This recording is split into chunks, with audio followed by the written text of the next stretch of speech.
माझ्या कर्मचाऱ्यांना खूप त्रास होतो लाईट गेल्यावरती. त्याच माणगावकरांना देखील त्रास होतो. माणगावकरांना पाणी मिळत नाही. माणगाव शहरामध्ये वारंवार वीज पुरवठा खंडित होत आहे. हा वीज पुरवठा खंडित झाल्यामुळे याचा परिणाम प्रत्यक्ष अप्रत्यक्षरित्या येथील पाणी पुरवठ्यावरती होत आहे.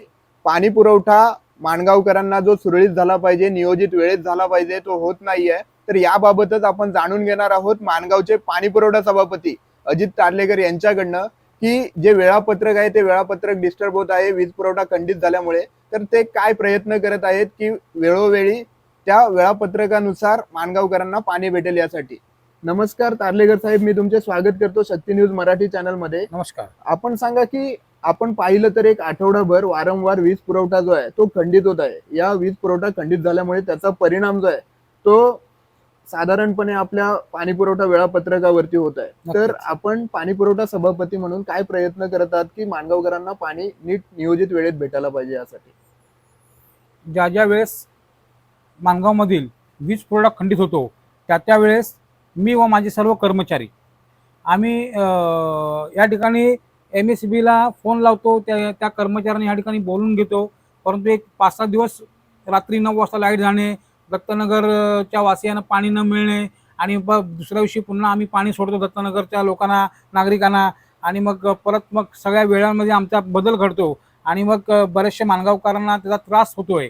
त्यासाठी मी सर्व माणगावकरांना सांगेन की आव्हान करतो सर्वांना, मग लोकप्रतिनिधी असतील, सर्व पक्षाचे नागरिक असतील, नेते असतील, की माणगाव शहर म्हणून आपण एकत्र येऊन या MSEB विरोधात एक लढा देऊया आणि माणगावकरांना लाईटचा प्रश्न कायमचा आपण सोडूया, एवढंच सांगतो या ठिकाणी. वीज पुरवठा जो आहे तो वीज पुरवठा वारंवार खंडित होतो. वीज पुरवठा का खंडित होतोय? कारण का जेवढी मागणी आहे विजेची तेवढी मागणी आपल्याला इथपर्यंत वीज पुरवठा होत नाहीये. ओव्हरलोडिंगचं आपल्याला वारंवार कारण दिलं जातं. तर ही ओव्हरलोडिंग कमी होण्यासाठी काही टेक्निकल गोष्टी असतात, त्याच्याबद्दल आपण संवाद केला साहेबांशी? हो, केला. आजच दुपारी 3 वाजता मी करंदीकर साहेबांना फोन केला. त्यांनी सांगितलं की आमचे प्रयत्न चालू आहेत.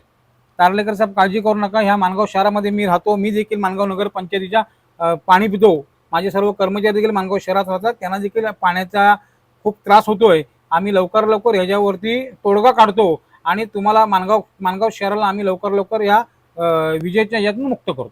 वेगळं फिडर, एक वेगळं सबस्टेशन माणगावमध्ये व्हावं यासाठी आपण काय प्रयत्न करतात? या ठिकाणी आपण पाहिलं असेल तर माणगाव तालुक्यातील सालेगाव असेल, कांदळगाव असेल, गोरेगाव असेल, या ठिकाणी स्वतंत्र फिडर आहे. छोट्याशा गावात स्वतंत्र फिडर असू शकतो.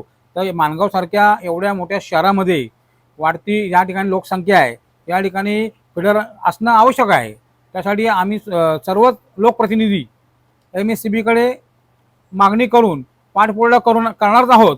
परंतु माणगाव शहरातील सर्व नागरिकांनी एकत्र येऊन आपण या ठिकाणी एक चांगला लढा देऊ, म्हणजेच आपल्याला माणगाव शहरामध्ये स्वतंत्र फिडर मिळेल.